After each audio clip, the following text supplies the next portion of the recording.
looked me dead in the eyes and said, "You weren't invited, old man. This was a family celebration." And then she smiled. That smile. I still see it when I close my eyes. My name is Roger Daltman. I'm 71 years old, retired after 34 years as a high school history teacher in Knoxville, Tennessee.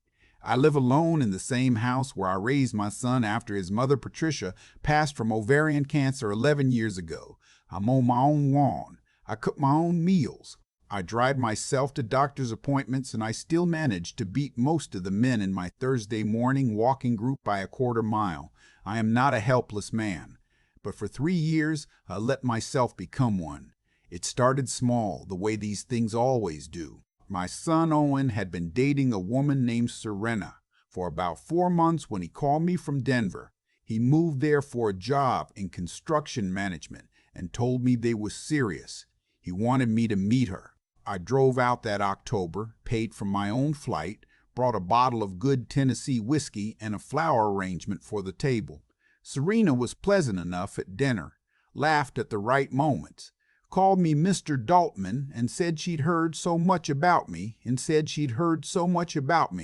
But there was something in the way she watched me. Not warm, exactly. More like she was calculating something, measuring the distance between what I had and what she wanted. I told myself I was being paranoid. Owen was happy. That was enough. 2 months later, Owen called and said they'd gotten a new apartment together. The lease was $1,200 a month, but with his current paycheck and the cost of living in Denver, things were tight. Could I help out just for a few months while he got settled? I said yes. Of course I said yes. He was my son. What I didn't know then was that a few months would quietly become 37 months. $1,200 every first of the month, direct transfer to Owen's account, plus the $700 I sent when Serena's car needed a new transmission. The $1,400 when they had a leak in the ceiling and the landlord refused to fix it. The $2,300 for what Owen called a medical situation that Serena needed handled quickly and that he couldn't explain over the phone but swore he'd pay back. He never paid it back. I added it up one night last spring, sitting at my kitchen table with a yellow legal pad and a red pen.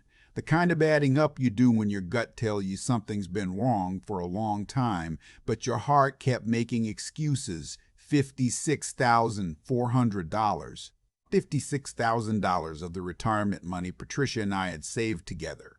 Money from 34 years of showing up every morning at 7:15 to teach teenagers about the Civil War and the New Deal and why history matters. Money that was supposed to carry me through my 70s and beyond. Gone, and I hadn't even been to their apartment more than twice in 3 years. That night I couldn't sleep. I lay in the dark staring at the ceiling fan and thought about the last time I'd asked Owen about visiting. He'd said, "Dad, it's just not a great time right now. Serena's been stressed."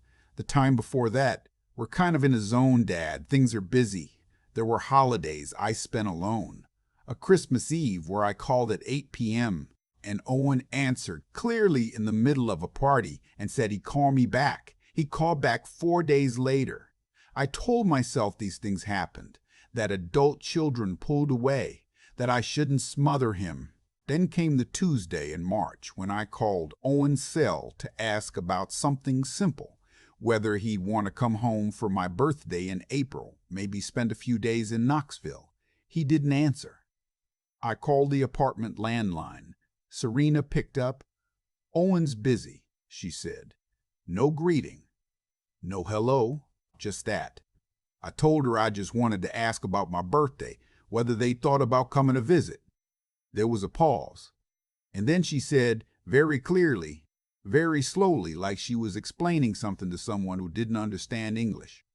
"We have our own lives, Roger. We don't need to check in with you every time something comes up. We're adults." Roger, not Mr. Daltman, not even Dad, which Owen had sometimes asked her to use. Just Roger, like I was a nuisance she'd had to deal with before. I said, "I understand that, Serena. I was just asking about a visit." She said, "We'll let you know if we can make it work," and hung up. I sat with the phone in my hand for a long time after that. 2 weeks later, my neighbor across the cul-de-sac, a woman named Joan Faber, came over with a dish of her chicken casserole the way she sometimes did on Sundays. Joan is 68, widowed, and spent 22 years as a licensed family therapist before she retired. We'd become friends the way neighbors do, slowly, over years of waving from driveways, and then one day actually talking. She could tell something was wrong. She sat at my kitchen table and listened while I talked for 2 hours. I told her everything. The money, the missed holidays, Serena's voice on the phone, the yellow legal pad. Joan didn't say much until I finished. Then she folded her hands on the table and said, "Roger, have you ever heard the term financial enmeshment?" I hadn't. She explained it quietly, without drama, the way a good therapist does. How sometimes a pattern develops where one person funds another's life to the point where the funded person stops seeing the funder as a person at all. Just a function, a resource that exists to be drawn from. The money became a substitute for the relationship, she said, and now the relationship has been replaced entirely by the expectation of the money. Something about hearing it said out loud, plainly and without cruelty, broke something open in me. "What do I do?" I asked. She said, "What do you want to do?" I thought about it for a long moment. Thought about Patricia, who had never been afraid of hard choices, who used to say that love without limits wasn't love, it was surrender.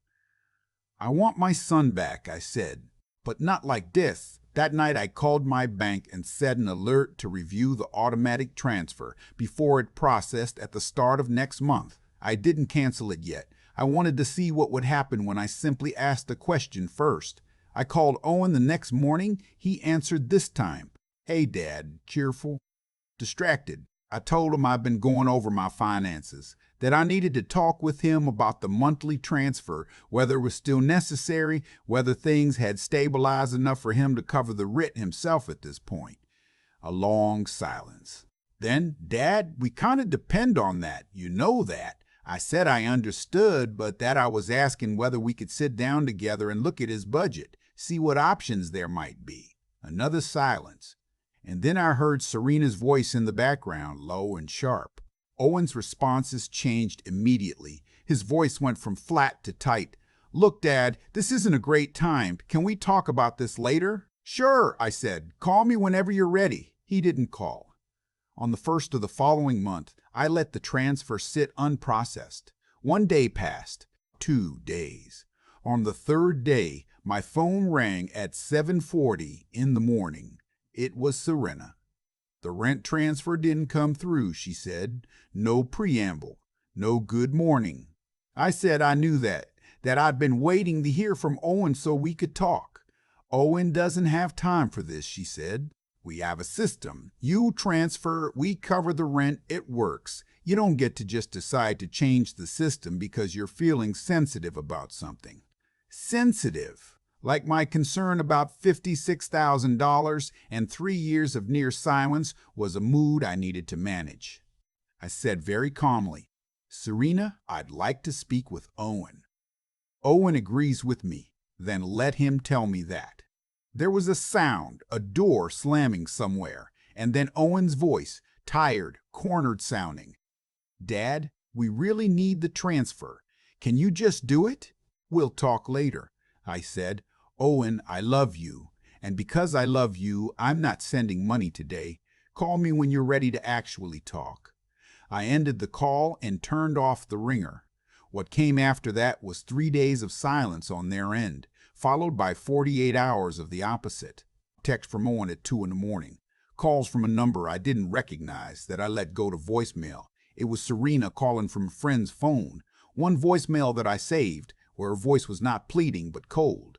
"You think you're teaching us a lesson, Roger? You're just proving what we already knew. You're a selfish, difficult old man, and Owen is better off with a clean break from you. Don't think we won't take steps to protect ourselves." I played that voicemail 4 times. I called Joan. She came over within 20 minutes, listened to the recording, and said 3 words: "Save that file." I did. A week later, without any warning on their end, the two of them showed up at my door on a Saturday afternoon. I saw Owen's truck in the driveway through the front window. I took a breath and opened the door. They came in without being invited. Serena first, Owen behind her like a shadow. Serena sat down in the armchair across from me, like she owned the room. Owen stayed standing near the door with his hands in his pockets, not looking at anything in particular. "We need to settle this," Serena said. "You've been making things very difficult for our household over something that you yourself agreed to support. Nobody forced you." I said, "That's correct. Nobody forced me. And nobody's forcing me now." Her expression shifted. Something colder came into it. "Owen," she said without looking at him, "tell him." Owen finally looked up. He looked exhausted. "Dad, we just need things to go back to normal. Okay? Can we do that?" I looked at my son for a long moment. He was 31 years old. He was a grown man who had let someone else speak for him in his father's house. "What's normal, Owen?" I asked. "Tell me what normal looks like." He didn't answer. Serena leaned forward. "Normal is you supporting your son the way you always have. Normal is not throwing a fit because you're feeling left out." "Left out," I repeated. "We have a busy life, Roger. We can't include you in every little thing." "I'm not asking to be included in every little thing," I said. "I'm asking to be treated like a human being. I'm asking to see my son more than twice in 3 years. I'm asking for the basic courtesy of a phone call on my birthday." "Your birthday," she started. "My birthday this past April," I said, "which you both forgot." Owen's face went through something complicated right then. Guilt, maybe. Something real for a second, but Serena talked over it. "If you're going to be like this," she said, "then we'll need to consider other options. Owen has rights as your son. There are legal avenues if an elderly parent becomes unreasonable about financial arrangements that have been in place." "Legal avenues," I said. "Such as?" She shrugged. "Having someone assess whether you're still fully capable of managing your own affairs. It happens. Adult children do it when they have no choice." I let those words settle in the room for a moment. "Get out of my house," I said. "Excuse me, you heard me. Both of you, get out." Serena stood slowly, the way someone does when they're trying to appear calm while recalculating. "You're making a mistake." "The mistake," I said, "was 3 years ago. Get out." Owen followed her to the door. At the threshold, he stopped and turned back. For a second, he looked like the boy I used to drive to baseball practice on Saturday mornings. "Dad, when you're ready to talk without her in the room," I said quietly, "I'll be here." He left. I sat in my empty living room for a long time after they drove away. I thought about Patricia, about what she would have said. She would have made tea first, and then she would have said, "Roger Daltman, stop feeling sorry for yourself and figure out what comes next." So I did. Joan came over that evening and we made a plan. She had connections I didn't. 30 years in the mental health field, a wide professional network, and the kind of steady practical intelligence that doesn't panic. She made calls. She found me a referral to an elder law attorney named Curtis Webb in Knoxville who had a reputation for being meticulous and, when necessary, aggressive. I met with Curtis the following Thursday.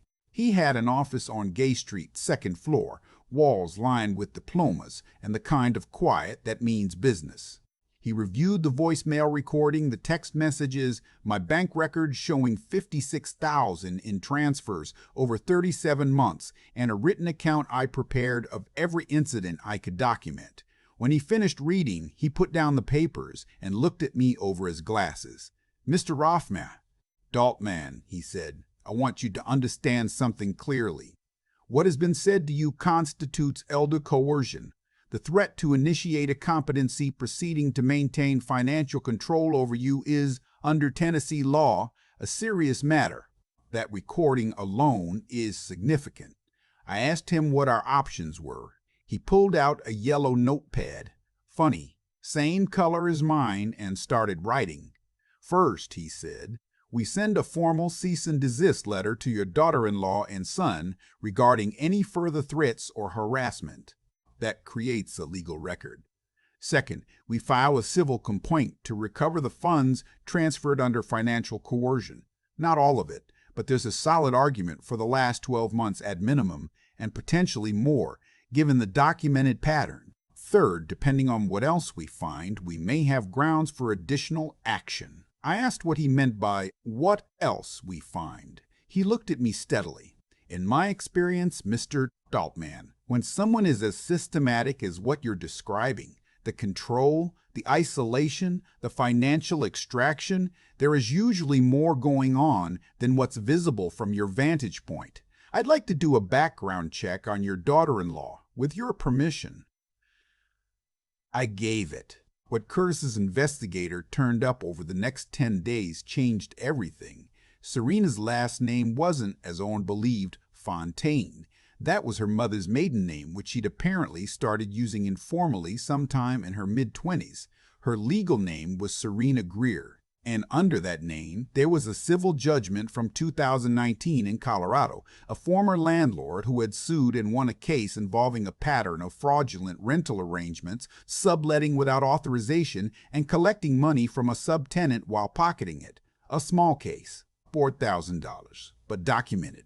More importantly, there was an active case in the Jefferson County, Colorado court system, filed 8 months ago by a 64-year-old man named Douglas, whose adult daughter had been in a relationship with a woman matching Serena's description. Same pattern. Financial dependency established, family isolated, threats made. The case was still pending. Curtis set his pen down. She's done this before. I sat with that for a moment. Then I asked the question I'd been afraid to ask. Does Owen know who she really is? Curtis looked at me carefully. That, he said, is something you'll need to determine for yourself. I drove to Denver. I didn't tell Owen I was coming. I booked a flight on a Tuesday, rented a car, and drove to the address I had for their apartment in the Highlands neighborhood. I didn't go to the door. I sat in the rental car down the block and I waited, and I thought about what I actually wanted from this. I wanted my son. That was it.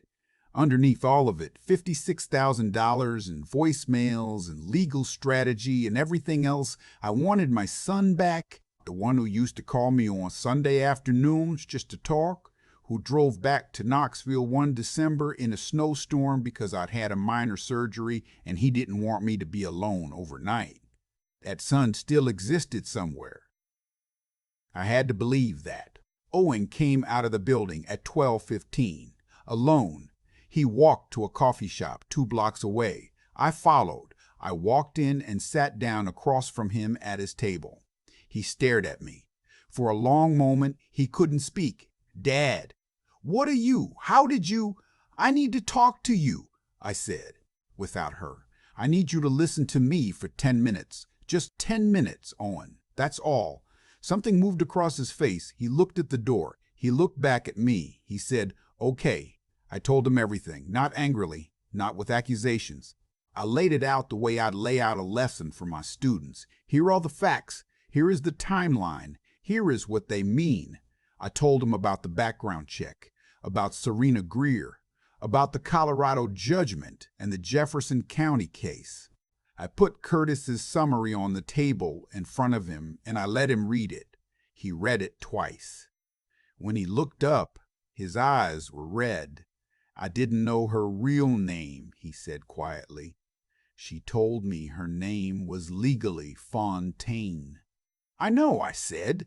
I didn't know about the other case. I know that too. He stared at the table.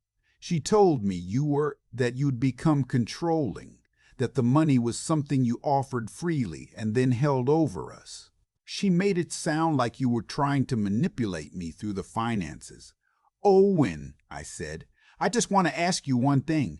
In 3 years, did I ever once threaten to take the money away unless you did what I wanted?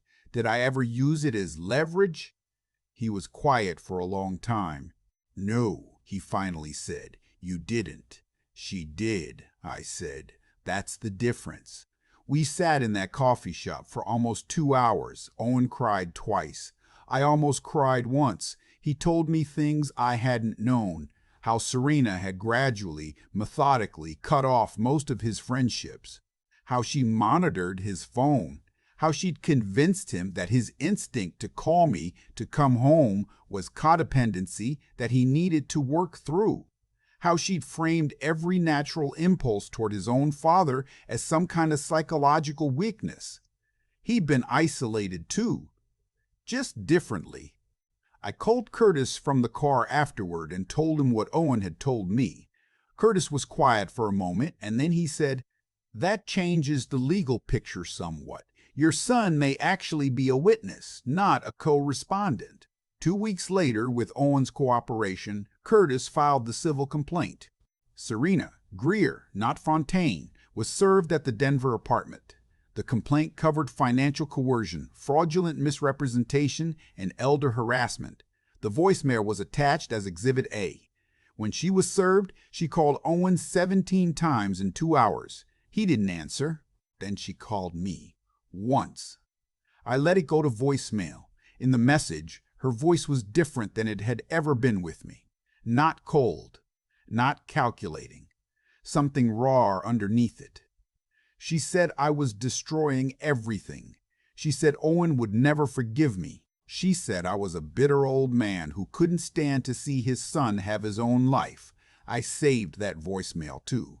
The civil case took 7 months to resolve. Serena hired her own attorney, tried 2 different strategies. First denying the financial coercion, then arguing the transfers were gifts and therefore non-recoverable. Curtis was patient and thorough. He cross-referenced the pattern of transfers with the documented incidents of isolation in the threat recording. He brought in a forensic accountant for 2 hours of testimony. The judge found in my favor. Full recovery of 14 months of transfers, $18,000 plus fees. The elder coercion finding also triggered an automatic referral to the Colorado Attorney General's office, which opened its own investigation into the Jefferson County case and whether the 2 incidents formed a pattern of predatory conduct. Serena and Owen separated before the verdict came in. Owen moved back to Tennessee 4 months ago. He's renting an apartment in Maryville, 20 minutes from me. He's working for a local contractor, getting back on his feet. We have dinner together most Sundays now. Last week, he drove me to my cardiology follow-up because I'd mentioned the appointment in passing, and he said he wanted to come. We don't talk about Serena much. When we do, Owen doesn't make excuses. He takes responsibility for what he allowed to happen, what he didn't see or chose not to see. That's enough for me. It's not the same as before. I don't know if it ever will be, but it's real. It's honest. And for the first time in a long time, when my son looks at me, I can see that he's actually seeing me. Not a transfer number, not a function. His father. That's what I wanted. Joan came over last Saturday evening, and we sat on the back porch watching the sun drop behind the ridge. She asked how I was doing, and I told her the truth, better than I'd been in years. Not because the money came back, though, that helped. Not because the legal thing went the right way, though, that mattered. Because I stopped waiting to be seen and started requiring it. I spent 34 years teaching young people that history isn't just about what happened. It's about why people made the choices they made and what those choices cost. I think about that now when I look at the last 3 years of my life. I made choices out of love, which was right, but I confused love with availability. I thought being endlessly accessible and financially generous was the same thing as being a good father. I was wrong. Being a good father, being a good person, means insisting on being treated like one. I'm not telling you this to make myself sound wise. Lord knows it took me far too long to get here. I'm telling you because I know there are people listening to this right now who are sitting at their own kitchen table with their own yellow legal pads, adding up numbers they don't want to see. People who have been telling themselves the same things I told myself, that it's just a rough patch, that the kids are busy, that love means giving without asking for anything in return. Maybe you're funding someone who barely calls. Maybe you've been removed from the inner circle of your own family while your bank account remains fully included. Maybe someone has quietly convinced you that asking for basic respect makes you difficult. It doesn't. You built something in your life. You worked for it. You loved people through hard things, and you showed up when it cost you something. You are allowed to require the same. The transfers have stopped. My savings are mine again. And on Sunday mornings, when Owen pulls into my driveway, he comes inside and we drink coffee and we talk about real things. About his work, about the news, about the history of the town we both love. Last week, he asked me to tell him something about Knoxville that most people don't know, the way he used to when he was 12. I told him about the 1919 riot. I talked for 40 minutes. He listened the whole time. If this story sounds familiar, if you're carrying weight that you didn't agree to carry in exchange for nothing that looks like love, please hear this. You don't have to wait until it reaches the courtroom to decide that you matter. You can decide that today. It's never too late to ask to be treated like a person. And if someone tells you that asking is a problem, that tells you everything you need to know. My name is Roger Daltman. I'm 71 years old, and I'm nobody's ATM. I'm a father, I'm a neighbor, I'm a man who loved his wife and raised his son and spent his career giving something real to young people who needed it. I'm still that man. I just finally started acting like it. I've been thinking a lot lately about cause and effect. Not in any grand philosophical sense, just the plain, quiet truth of it. Every choice carries a weight, and eventually that weight lands somewhere. Serena made choices. She chose to take without giving. She chose to isolate my son from the one person who had loved him without condition his entire life. She chose to threaten an old man with legal action rather than simply say thank you or show up or treat him like he mattered. Each of those choices stacked on top of the last, and when the stack finally fell, it fell on her, not because the universe was keeping score, just because that's how things work. You treat people like furniture long enough, eventually they stop holding you up. Owen made choices too, and I won't pretend otherwise. He let it happen. He stood in doorways and looked at the floor when he should have spoken up. That cost us 3 years. I won't get those back. But Owen also made a different choice when I sat across from him in that coffee shop in Denver and put the truth on the table in front of him. He chose to read it.